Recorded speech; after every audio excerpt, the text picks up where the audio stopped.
Welcome back, St. Lucia, to Newsmaker Live, where we make your stories our story.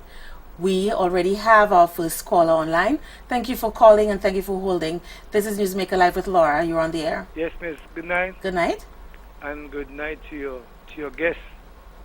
I am there listening to the story of this young man there, and I must say that this young man is a young man of a difference.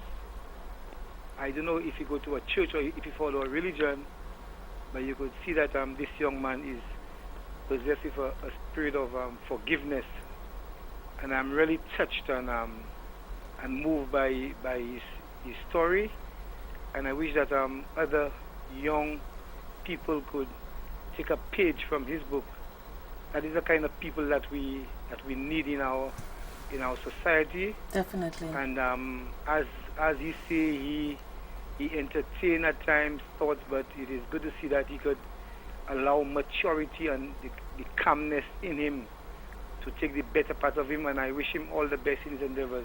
But before I hang up, Miss Mora, I would like you to remain cool, calm, and composed as this young man there. I want to address you on something that you said in your preamble. You know, I don't know. Well, let me just tell you, I will not be. I will never be as cool as Creamy. I am way too passionate. So let me just disabuse you of that notion. But go ahead. You are very passionate. Go ahead. Your politics. go ahead. Go right ahead. When you ask the question, does the Prime Minister care? I really and truly believe that he cares, you know. I believe that Dr. Kenny Anthony, his heart and soul is with this country. And to me, you know, in terms of scarce resources available, I think he tries best. And to me, I find you pour a little cold water on the nice program. To me, you shouldn't do that. No, I'm not. No, you see, the thing is, no, hold on. We're having conversation, right? And it's not pouring cold water on the nice program. I also poured, if you want to say, cold water on Step. You know, at the end of the day, I just think it was very disrespectful to us young people and to the citizens of this country for our Prime Minister to tell us that he did not have the statistics on unemployment. I did not buy that. I think that the Prime Minister tried to feed us a bunch of hogwash, and I just didn't buy it. But at the same time, I do recognize that the NICE program has done good things. Okay, but at the end of the day, really, you didn't have the figures for unemployment? I don't believe that. Okay, my turn now. Yeah, my turn now. I listen to you attentively. You see, with St. Lucians, it's difficult to please us, you know. Supposing he had come out now. I see your face changing already. No, don't worry about my face. Don't worry about my face. Supposing he had come out and he had said, well, okay, the unemployment rate is 20%. And then Mr. St. Catherine come and say 25. Then we would say, you see, the Prime Minister lying. But caller. He said 20. Caller. And St. Catherine said 25. Caller. If the Prime Minister said 20%, I am certainly sure somebody would come out and say he misspoke, because it is not today, it's not yesterday, it's not last month that the unemployment rate has been climbing up to upwards of 25%. So even if the Prime Minister had said about 20%, believe me, politicians know what they're saying. They're not just coming there and just what the Prime Minister said was very calculating. But let's shift gears for a while on the and let's not try to hold the line too long, because we want to really focus on the survivor's story. Well, I'll round up. All I had to say is that I believe that in these trying times that the Prime Minister is doing best with what he has, and I want to wish the young man all the best in his endeavors. Thank you very much. Bye-bye. Thank you so much for your call. Thank you so much. And for me, I mean, it's the same thing that I've always wanted. I speak with you all the time, and then I say, wow, to have this disposition, this happened to you. Somebody stabbed you over something that so trivial. I mean, seriously, you mean there are no other girls in the world? I mean, even if it were that, and even if it were because your friends, the people you aligned with, had issues with his brother, you mean to tell me you're gonna practice? I know if it were me, he would not be on the streets. I would do whatever it takes to have him behind bars. We have our next caller online. Thank you for calling Newsmaker Live with Laura. You're on the air. Good evening, Maura. How are you doing? I'm good, thank you. Good evening to your guest. I just want to make a comment on something or see something as a solution, because I don't think we really know what healthcare is in this country.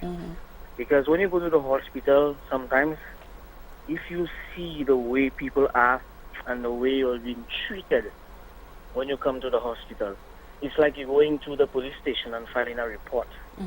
Because sometimes the nurses themselves sit there so casually, don't even care if you're there or not, if you're there for 10 hours. Some people actually camp.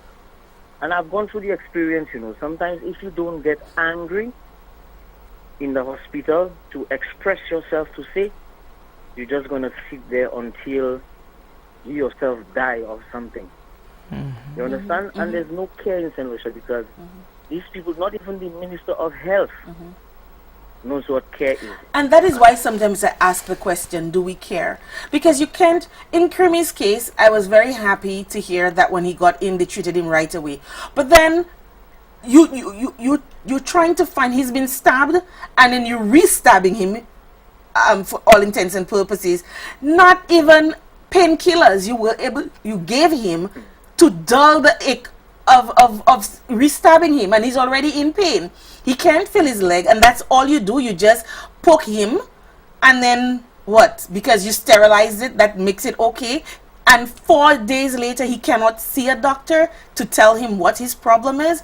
I think that's just ridiculous. And it really begs the question, do we care? It is very ridiculous, because I was in a situation, not really myself, but I was with somebody in a situation where the patient was sick, and because of something, like she stepped on something, she was admitted to the hospital.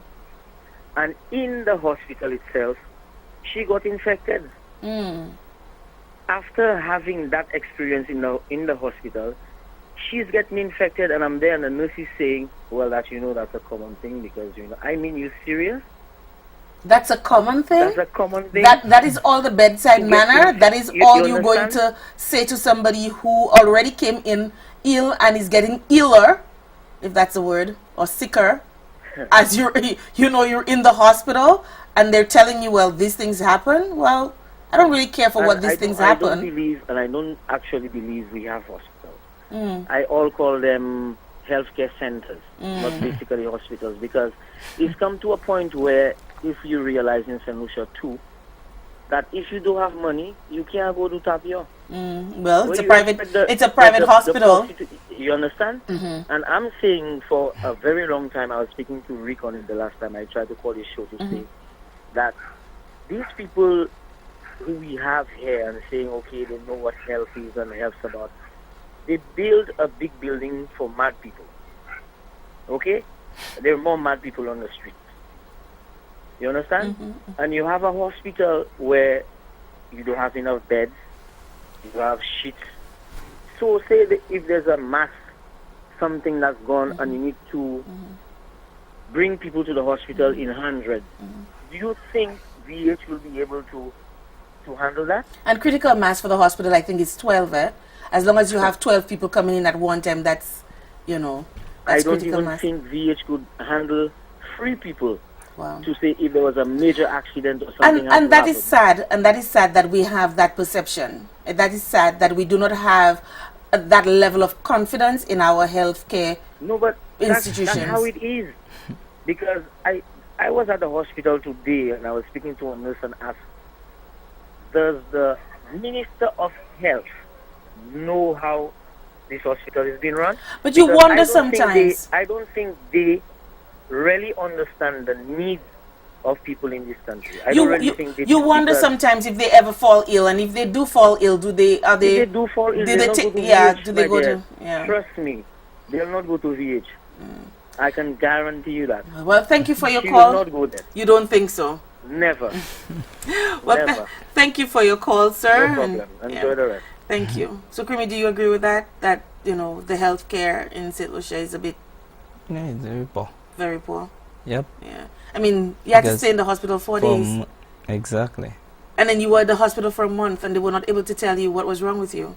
Exactly. We have another call online. Thank you for calling Newsmaker Live with Laura. You're on the air. Yeah, Laura, Yes?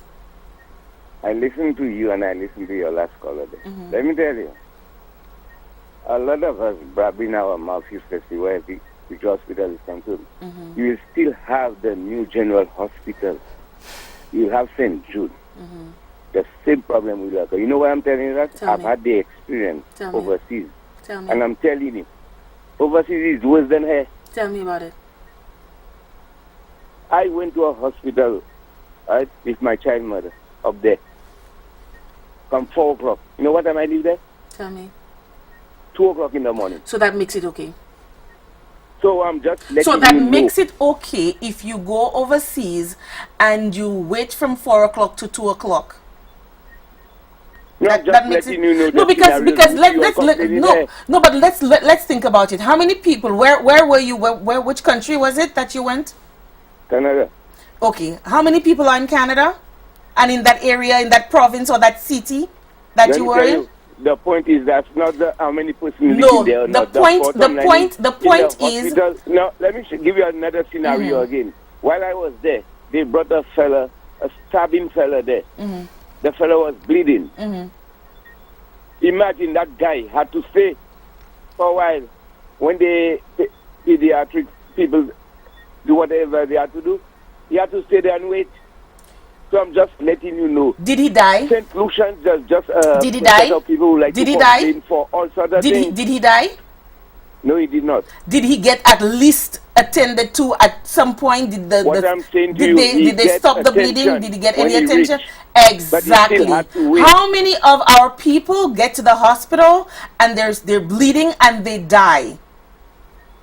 That's something. How that's many? rare. How many? That's How not many? the- And let's you're- let's the way let's you're face talking as if it. it's an everyday thing. Well, we're not saying it's an everyday thing, but we're saying oftentimes we compare ourselves to other people, and that as if that makes it okay. So because we're in a shitty situation and somebody else is in a shitty situation, it makes it okay that we should not have a voice and that we let should me- not speak. Now, hold on, sir. I can hear people in the background, and that is competing with you. There's so nobody in the I background. can I hear don't them. know that. I can hear them. I can hear them. Maybe outside. Okay. Talk to me. Let me tell you, I'll give you a scenario of my own self. Something happened to me, right, just close to my ankle there. At about 6 o'clock, I went to Victoria Hospital. And that, you know what time I left there? 1 o'clock in the morning. Now, there are persons who was there even almost just like me. They treated us and we had to wait. You see, the problem is that, you see, when you are raised in a family or nation, in an old manner or dirty manner, it will always stay with you. Just like you all ladies just say, when you're a cheater, you're always a cheater. So the same way, when you are raised in a direction or way of living the standard you're supposed to live, that's how it always continues. So, and what had happened to me, it was in 2009.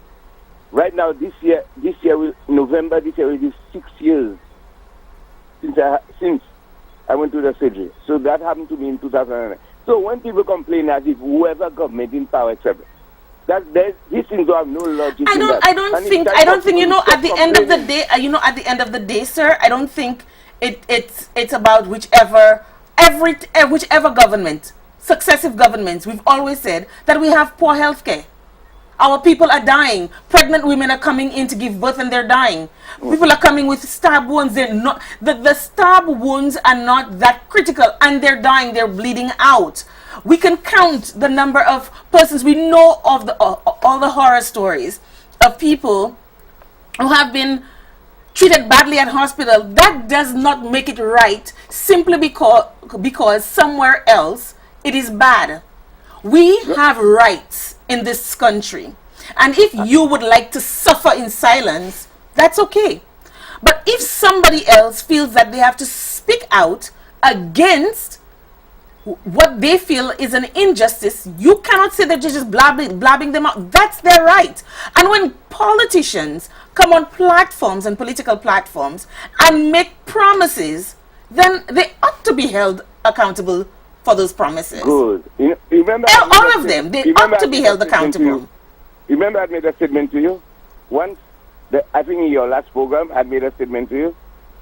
This is the problem I always say, and I will keep on saying it every day. You have to say it 3 times, 6 times a day, I'll say it. St. Lucians, or most St. Lucians suffering from a social problem. We have a big social problem in St. Lucia. And that's where, because the same people who complain, they are the same one who cause their own problem and blaming others. They are the one who go in and all out and cause problems, behaving violently, etc., etc., etc. I'm not saying everybody doing the same, because violence coming at your home, problem coming at your home. But what I'm saying to you, those that happening, and people are the one, instead they try and look at things in a holistic or think better. They doesn't. Okay. So the problem sometimes they face in a hospital or Victoria Hospital or whichever, or health center, the problem falls on themselves because it's human being that has caused problem, you know. Okay. No trees, no walls don't cause problem. Okay. It's human beings that has caused their own problem because they don't. We have to leave it. We have to leave it there to give others a chance. A big social problem in St. Lucia, my girl. Thank you so much for anyway, your call. have a nice night. Thank you, you too.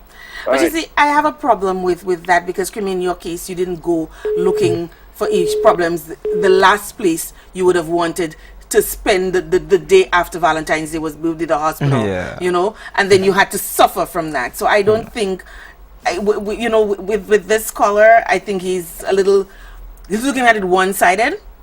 We have another call online. Thank you for calling Newsmaker Live with Laura. You're on the air. Hello, Laura. Hi. Good night. Good night. It's good to see Andre Morris. Andre, I don't know if you remember. You know this voice? No, I don't recognize the voice. I taught you at secondary school, Miss Regis. Oh, Miss Regis.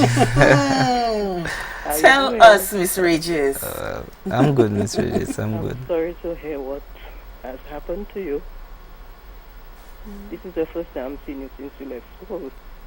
And it's good to see you. Okay. You have grown into a very wonderful young man. Speak very well. Thanks. I hope you recover from your ordeal. And I'll keep you in my prayers. Okay, that was nice of you. Okay? Thank you so much for your call. I think Andre really appreciates that. Okay, Andre, all the best. Yeah, you also. Okay, bye. So, that was a former teacher. Yeah. You remember her? Regis, yeah. What she taught you? She taught me business. Taught you business. Yeah. We have another call. We have another call online. Thank you for calling Newsmaker Live with Laura. You're on the air. Hi, good evening, Laura. Good evening. And a good evening to your guest. Good I evening. sympathize with the gentleman, and I'm happy that he made a full recovery. But the previous caller, the one that spoke about, where people go and things they shouldn't do, he's not a case like that, yes. But Laura, we need to send out a message to the wider society. Every afternoon when you walk around, every Sunday when you walk around, parents do not know where their children are. And we need to be more careful with this. Most of the stabbings you have, most of the crime you have, is 2 o'clock in the morning. It's in a weird area where I, as a grown man, really cannot and would not want to be. But a lot of those youngsters, and I'm saying again, not this gentleman there, yes, because he has a good story of what happened to him, but it's not about him, not just about him. It's about the majority of young boys who do not go to church, who do not believe in God, who do not listen to their parents, who want to look at television and want to see how guns are used and how knives are used and want to test drugs. And the recent thing you hear people saying is, oh, I'm young, I need to have the experience. There's nothing wrong in having a perfect experience. There's nothing wrong in growing up in a family where it's mommy and daddy and I go to church and I do my homework and I do not go liming with a gang. There's nothing like an experience like that. When you get those experiences, it stings you. It tags you. It diminishes who you are as a man growing up. You can set no example for your children when you have any. And I like those stories, yes, but I'm tired of them. I want to hear some stories of this perfect boy, this perfect girl who went to school, Laura, who did not commit crime. Maybe I should tell you my story. Laura, maybe I should tell you my story. Laura, I always tell people I have a brother and the only thing he does not have is a pair of wings. He did absolutely nothing wrong. And it's a good story. He's a married man now. He has 5 children. You know, he lives in the States, and he's still portraying this good image. There is nothing wrong in a good story. Too many young people are telling you, oh man, I must do this, you know, because of experience. When I go to university, I must smoke marijuana because I need to know how. This is nonsense. It is nonsense. It's not called for. And I wish everybody can look at this thing and say, you know what, let me go through life having a perfect story. This is my contribution. I will, you know what, I will not tell my story, but I will try to find someone who fits that criteria that you've just... You can call me on your show anytime. You have that perfect story. Well, I have that perfect well, you know how to get in touch with me. Call the station, and they'll tell you how to get in touch with me personally, and we'll work it out. Night, yeah. night, All right. Good night. But it's true. I mean, and sometimes you get tired and you get a little insensitive to. Okay, well, I had a beef with somebody and somebody did whatever. But in your case, I still think that it's a remarkable story in that you're not a perfect angel, but you were able to rise above that and not perpetuate the violence. You know how they say violence. Revenge doesn't always solve the problem. There you go, exactly. We have another call online. Thank you for calling Newsmaker Live with Laura. You're on the air. Hi, good night, Laura. Good night. Hi, Krumi. I say Vanessa. Hi, Vanessa. I just want to say that I'm so thankful to God that He is still here with us. Yes. I've known Krumi for almost 2 years now, and being around him is a joy. You cannot be upset around him. That is the truth. That is the truth. He's like the joker in the room. He's the clown. That's right. That is so true. That is so true. And even if I've heard Krumi's story a few times, and every time I hear the story, every maternal instinct in me comes to the fore. Every mother henly, emotion, affection comes to the fore. And I say to him all the time, I'm not sure if to cry. And then he says something silly, and then I start to laugh. So he's just one of those just one of those people that he's just not going to tolerate self-pity or you feeling sorry for him. He survived. And we should be thankful that he survived. So let's focus. For that. Yes. Yes. And I think he's one of the positive, that's his thing, Let's focus on the positive thing. So I survived them here. Yes, it was a bad thing. It was a bad ordeal, but I'm alive. Let's focus on that. Well, he's a great co-worker, and I enjoy being with him. So good night, Laura, and good night, Krumi. Thank you so much, Vanessa, for calling. But it's true, Krumi. I've always told you. Every time I hear your story, I say, Krumi, I don't know if to cry. And just as I feel the tears coming on, you say something silly and I start to laugh. Yes, the tears come down, but not tears of sadness, but just mirth and joy and, happy. I'm so glad that I actually met you, because it's wonderful. We have our last caller online. Thank you for calling Newsmaker Live with Laura. You're on the air. Yeah, hello, good day, Laura. Good night. How you doing? I'm good. Krumi. Good night. I'm not familiar with that voice. Yeah, well, it's good to know that you make it through that. I know that voice. Yes. Yeah, well, that's that story, man, that had you seen that. Yeah, man. Hold on strong. Yeah, man. Spirit as well. Yeah. Well, then again, shit happens, but you have to move on. That's right. You have to move on. Yeah, man, it was nice having you on the show today.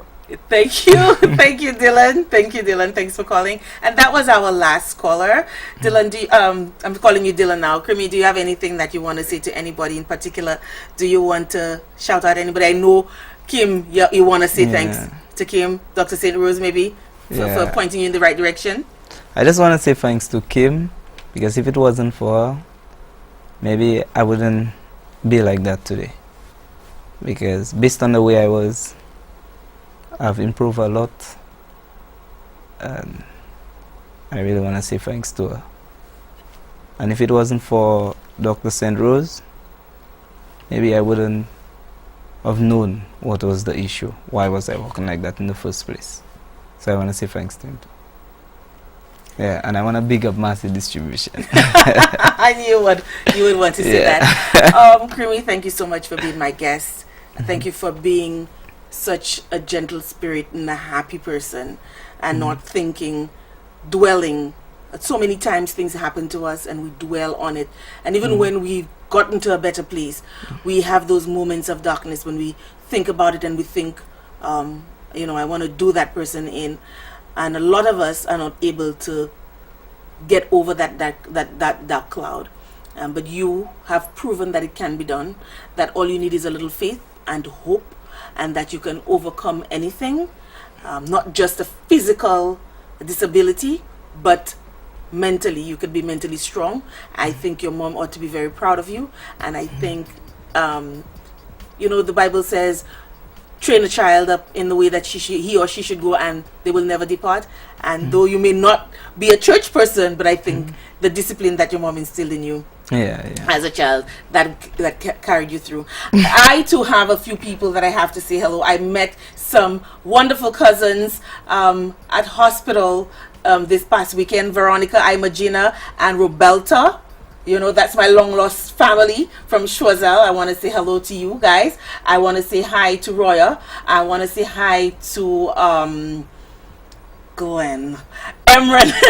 I want to say hi to Emran, Sylvie. I want to say hello to Devon, and so many people that I meet every day, and they recognize me from Newsmaker Live and say hello, and you know, keep encouraging me in doing what I'm doing and giving me the motivating power to stay on. I want to thank everybody, that those I've mentioned, likewise those I didn't.